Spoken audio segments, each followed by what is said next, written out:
de la Chambre d'agriculture de la Somme. Je vais vous présenter donc un mini profil 3D qui a été réalisé dans une parcelle en interculture avec un couvert multi-espèces.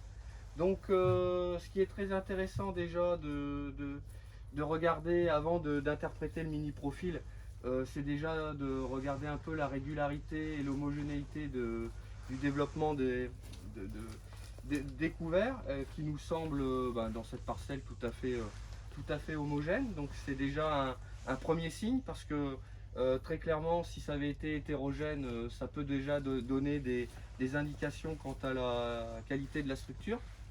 Ce qu'on peut dire également aussi, c'est que ça a été utilisé. Enfin, il y a eu un déchômage au carat, c'est ça, et puis un semis au semoir solitaire pour implanter ce couvert multi-espèces. Et effectivement, on s'aperçoit que jusqu'à 10-12 cm, c'est-à-dire la profondeur de travail du carat et du solitaire, plutôt du solitaire, on voit qu'on a un enracinement très important, au-delà des 90%, donc ce qui témoigne pour le coup là d'une qualité de semis excellente, hein, parce que quand on arrive à des taux d'enracinement comme ça, c'est que la qualité du semis a été au rendez-vous. Donc ce qu'on peut voir également aussi, c'est qu'on peut analyser les différents types d'enracinement. Donc vous avez du pivot, hein, le pivot qui est donné justement par du radis structurator, qui est justement là pour le coup bien développé. Hein, donc ça va permettre notamment au niveau de la structuration d'avoir un effet et d'aller rechercher quasiment jusqu'aux limites de profondeur de l'horizon arable, de pouvoir faire travailler, d'ouvrir des fissures dans le sol. Hein. Donc c'est aussi très intéressant dans des sols qui sont plus argileux, où là très clairement ces fissures là vont pouvoir travailler avec les alternances humectation-dessiccation. Ensuite, ce qu'on peut dire également, c'est qu'on a très clairement donc dans ce couvert multi-espèces du pivot, mais également on a aussi de la facélie avec l'enracinement typique en toile, avec une toile d'araignée, hein, on appelle ça, ça fait comme une toile d'araignée. Et ça véritablement, là on le voit très bien ici, ça aussi c'est la facélie a une capacité de travailler dans différentes tailles de porosité. Et quand dans un sol on a fait notamment de la restructuration, la combinaison de différents types d'enracinement va permettre justement de garder une très bonne porosité. Donc ça, et puis une porosité, mais également une circulation de l'oxygène dans le sol, qui est quand même une des bases avec le carbone pour qu'on assure une bonne vie du sol. Hein, parce que sans oxygène et sans carbone, on peut faire ce qu'on veut, ça sera quand même toujours compliqué de doper la vie biologique sans ça. Donc là, ce qu'on peut dire, alors très clairement, on voit bien, au soleil on le voyait peut-être un peu mieux, mais on voit bien la différence de couleur entre à 30-34 cm, on voit bien une différence de couleur entre l'horizon arable régulièrement labouré et l'horizon pédologique, où ce qui est très intéressant, c'est que on voit très bien ici qu'il y a une structuration qui est un peu différente déjà de l'horizon plus profond. Hein. On voit un peu comme un petit peu une structuration lamellaire, voilà, de façon un peu plus horizontale, mais ce qui est très intéressant, c'est qu'on a aussi des fissures qui ont été utilisées, qui ont été empruntées par les racines. Donc ça c'est très bien. Et voilà, aussi une des questions qu'on peut se poser quand on fait un mini profil 3D, c'est est-ce que j'ai une semelle de labour? Donc là, la particularité, c'est qu'on voit effectivement qu'on a une décroissance de l'enracinement à partir de 35, mais on s'aperçoit quand même que jusqu'à 70, on a quand même voilà, un taux d'enracinement qui est quand même intéressant, qui est très intéressant et qui permet justement, qui assurera une certaine voilà, qualité de la structure même quand le couvert, finalement, même quand le couvert sera détruit. Donc ça, c'est quand même une très bonne chose. Ce qu'on peut dire aussi, c'est qu'un couvert multi-espèces de ce type-là, on va dire que à la destruction, ça représentera à peu près 60-70% équivalent d'une paille au niveau carbone.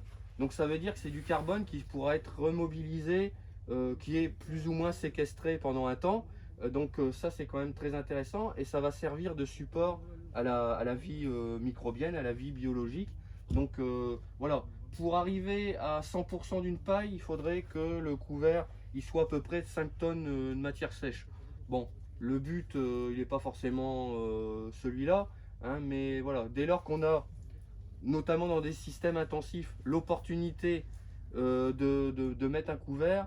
Voilà, on sait qu'un couvert de 2 tonnes et demie de matière sèche, bien développé, homogène, c'est l'équivalent de 60% d'une paille. Donc, au niveau carbone, c'est quand même pas si négligeable que ça.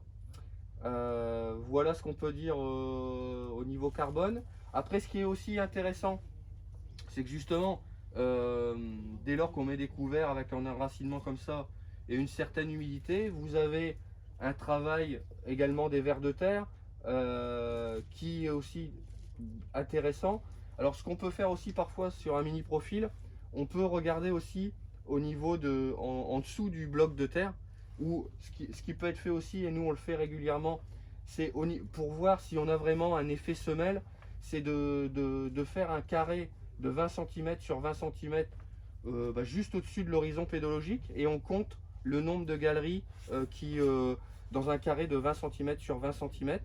Et dès lors qu'on a plus de 15 galeries dans ce carré-là, ça fait à peu près 400-450 galeries au mètre carré. Donc on peut dire qu'on est dans un sol vivant. En dessous, on peut dire que les vers de terre, soit ils sont absents ou soit ils n'ont pas assez de carbone. Bon, dans des sols calcaires, parfois, le ver de terre n'aime pas les sols calcaires. Donc là, c'est plutôt le milieu.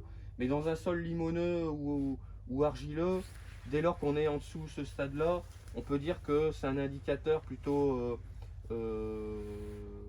qui n'est pas très bon. Donc finalement, sur un mini profil, bien entendu, on peut regarder justement l'enracinement, on peut regarder les qualités de structure. Et puis, effectivement, le fait de repérer les galeries de vers de terre nous indique aussi la vie, voilà, s'il y a de la vie ou pas. Alors après, si je peux me permettre, voilà, on peut aussi analyser. Et là, par exemple, on s'aperçoit qu'il y a un gros bloc ici. Donc ce gros bloc ici, très clairement, voilà, quand on casse le gros bloc, on s'aperçoit que voilà, comment dire, là on voit bien des agrégats au-dessus et ça se passe très bien et l'enracinement au-dessus de cette motte là se passe bien. Par contre, quand vous cassez la motte, on voit qu'on a quand même plus ou moins une absence de macroporosité.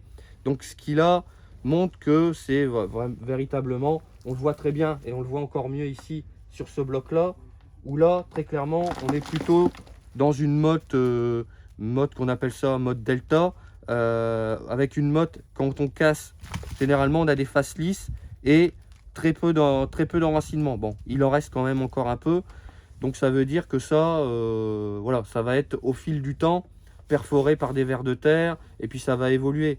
Mais les galeries en fin de compte, l'enracinement, voilà, l'enracinement préfère contourner ces zones-là plutôt que de restructurer ou de perforer. Donc finalement, ce qui marche bien, c'est quand même la combinaison. Quand il y a lieu, quand on a vraiment beaucoup de mottes comme ça dans l'horizon arable, c'est clair qu'un décompactage ou un travail mécanique va pouvoir casser ça et l'enracinement va permettre qu'on garde dans le temps une bonne structure. Hein. Voilà ce qu'on peut dire, mais très clairement, on le voyait bien que voilà, cette galerie-là, mais on voit que la facélie, par exemple, ce qui est aussi très intéressant, c'est que la facélie a pu déjà commencer son travail aux abords justement d'améliorer cette structure aux abords de cette galerie et elle a utilisé les petites microporosités pour commencer à passer. Voilà ce qu'on peut dire sur... donc vraiment, en conclusion, le mini profil 3D montre qu'à part quelques résidus de blocs comme ça, on a quand même une diffusion de l'enracinement qui est quand même très très bon. Un décompactage une fois tous les 3 ans ou 4 ans permettra de casser quand même ces plus gros blocs là. Et puis voilà, au moins une année sur 3 un couvert multi-espèces de ce type là, ça va apporter du carbone. Et puis en termes de structure, ça va permettre dans la durée de se mettre toutes les chances de son côté pour optimiser la fertilité physique et la durabilité de la qualité physique de son sol.